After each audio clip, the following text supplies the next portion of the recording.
Alors bonjour et bienvenue sur cette courte vidéo dans laquelle nous allons faire 4 exercices de limite avec le théorème des gendarmes.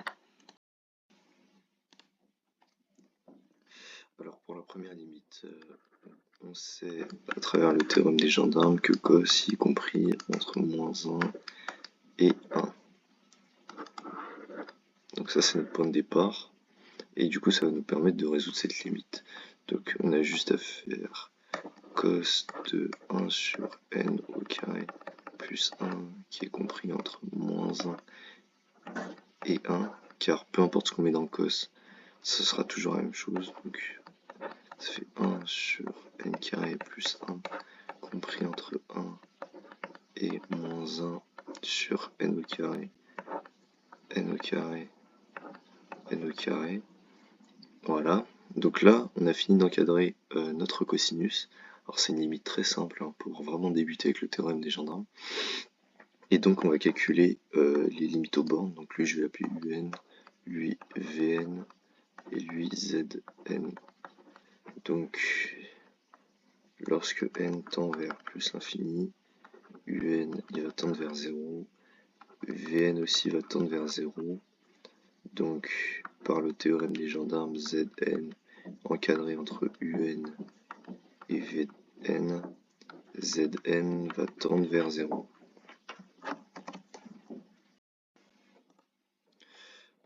Alors, pour la deuxième limite, c'est très simple, on applique exactement la même chose, donc cos de n encadré entre -1 et 1, n au cube plus cos de n, c'est égal à -1 plus n au cube, 1 plus n au cube, du coup ça fait n au cube plus cos de n sur n au cube, -1 plus n au cube,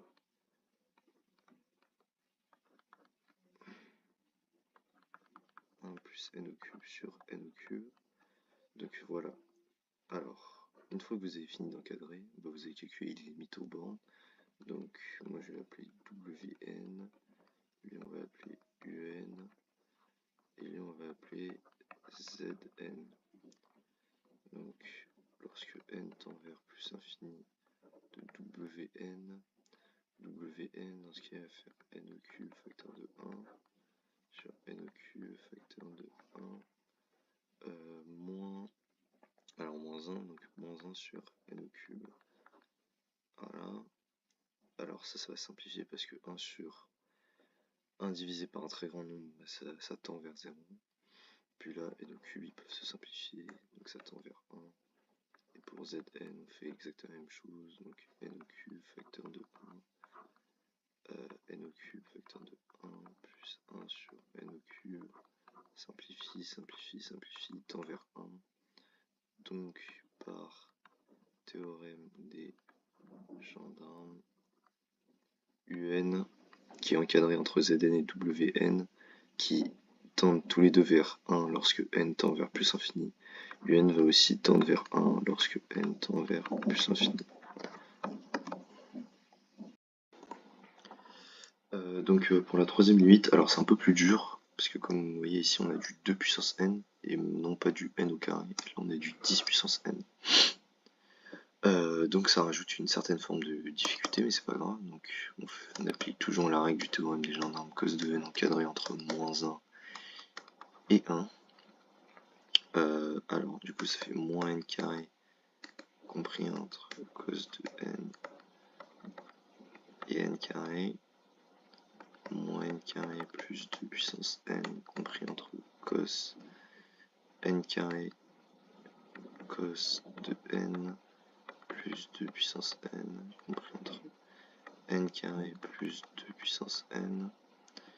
Et on finit l'encadrement, n carré cos de n plus 2 puissance n sur 10 puissance n, ça fait -n carré plus 2 puissance n. Voilà, et n carré plus 2 puissance n sur 10 puissance n. Lui on va appeler ça zn, lui un, et lui wn. Alors pour zn, Zn. Du coup, c'est lorsque n tend vers plus infini, on a moins n carré plus 2 puissance n sur 10 puissance n. Alors ici, la plus grande puissance au numérateur, ça va être 2 puissance n. C'est-à-dire si vous avez un x quelconque avec une puissance n, ça va toujours être la puissance de plus haute intensité. Donc ça fait 2 puissance n facteur de moins n au carré sur 2 puissance n sur 10 puissance n. Or ici on peut simplifier parce que 10 puissance n, bah, ça fait 5n fois 10 puissance fois 2 puissance n. Donc cela donne 2 puissance n facteur de moins n carré sur 2 puissance n fait 5 fois 2 puissance n puissance n. On peut simplifier ici. Ici ça va faire... donc on a simplifié cela. Et donc la limite ici elle tend vers 0. On va faire la même chose pour Wn. Donc Wn, lorsque n tend vers plus infini, n carré plus 2 puissance n sur 10 puissance n. Donc ça fait 2 puissance n facteur de n carré sur 2 puissance n sur 5n fois 2 puissance n. On simplifie. Donc la limite tend vers 0. Alors j'ai pas expliqué pourquoi elle tendait vers 0, mais en gros, vous avez ça sur 5 puissance n. 5 puissance n, c'est une puissance de très haut degré. Et en plus, le n carré sur 2 puissance n, bah, ça fait un 0. Donc 0 sur quelque chose, bah, ça fait toujours 0. Voilà. Alors, je vais l'écrire là.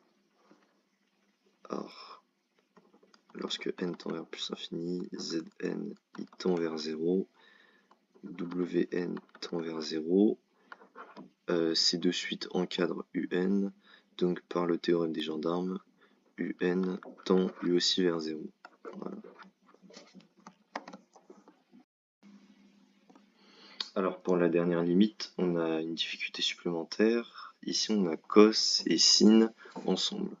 Alors je crois qu'on n'a pas vu sin tout à l'heure, mais en gros cos de n est encadré entre moins 1 et 1, et sin de n, enfin en fait là je dis n, mais si vous mettez x, si vous mettez n'importe quoi, si vous mettez 1 plus n carré sur n puissance 8 dans le cos ici, rien va changer, ça va toujours être encadré entre moins 1 et 1.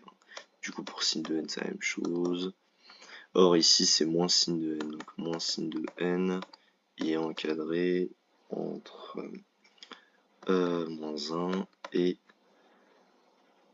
moins 1. Voilà. Bon, c'est pas si compliqué que ça en fait. On va assembler les deux entre eux, donc cos de n moins sin de n. Faut bien réviser les encadrements. C'est égal à moins 1, moins 1. Et là c'est égal à 1 plus 1 parce que ça c'est égal à 1 en fait tout simplement. Voilà. Du coup il est encadré entre moins 2 et 2. Et donc après il n'y a plus qu'à mettre la fraction en fait tout simplement. Donc ça fait moins 2n cos de n moins sin de n sur 2n. Et puis après, vous savez qu'on va le faire directement. Donc là, j'ai mal mis le n, mais il est bien là. Tac, hop. N puissance 4 plus 2. N puissance 4 plus 2. Et là, ici aussi, N puissance 4 plus 2. On va calculer la limite. Donc, lui, je vais l'appeler Wn. Et je vais l'appeler Zn. On va calculer ça un peu plus loin. Hop. Alors, lorsque n tend vers plus infini, Wn. Alors ça fait moins 2 puissance n, donc on a juste à factoriser en fait. Donc Alors, ça fait n facteur de moins 2 sur n puissance 4 facteur de 1 plus 2 sur n puissance 4. Lui va se barrer, le moins 2 il reste, mais là on peut simplifier en fait ici tout simplement. Donc c'est comme si on avait un quotient avec n puissance 1. Vous n'êtes pas obligé de mettre le 1, hein, mais c'est pour vous aider. Si on fait 1 moins 4, en appliquant la règle du quotient, ça fait n puissance moins 3. Donc c'est comme si on avait 1 sur n au cube fois moins 2, en fait, tout simplement. Ça va tendre vers 0, en fait, tout simplement. Voilà. Parce qu'ici, si on divise 1 par un très grand nombre, bah, ça va tendre vers 0. Et 0 fois n'importe quoi, bah, ça fait 0. Et donc pour Zn, bah, on applique la même chose. Hein. C'est juste il y a un moins, en moins. Bon, alors ça fait n facteur de 2, n puissance 4, facteur de 1 plus 2 sur n puissance 4. Oui, c'est bien ça. Alors, on reprend ça. On applique la même règle que tout à l'heure. Ça donne n puissance moins 3 fois 2. C'est-à-dire 1 sur n au cube fois 2. Lorsque n tend vers plus infini, ça se fait 0. Et donc 0 fois 2, ça fait 0. Donc Zn il tend vers 0. Ainsi par le théorème, oh, la tablette graphique hein, des gendarmes. Alors lui je ne l'ai pas appelé, mais on va l'appeler UN, la limite du centre. Enfin ce qu'on étudie au centre, encadré entre Wn et Zn. Comme les deux ils tendent vers 0, bah, UN lui aussi va tendre vers 0 lorsque n tend vers plus infini. Voilà, c'est tout.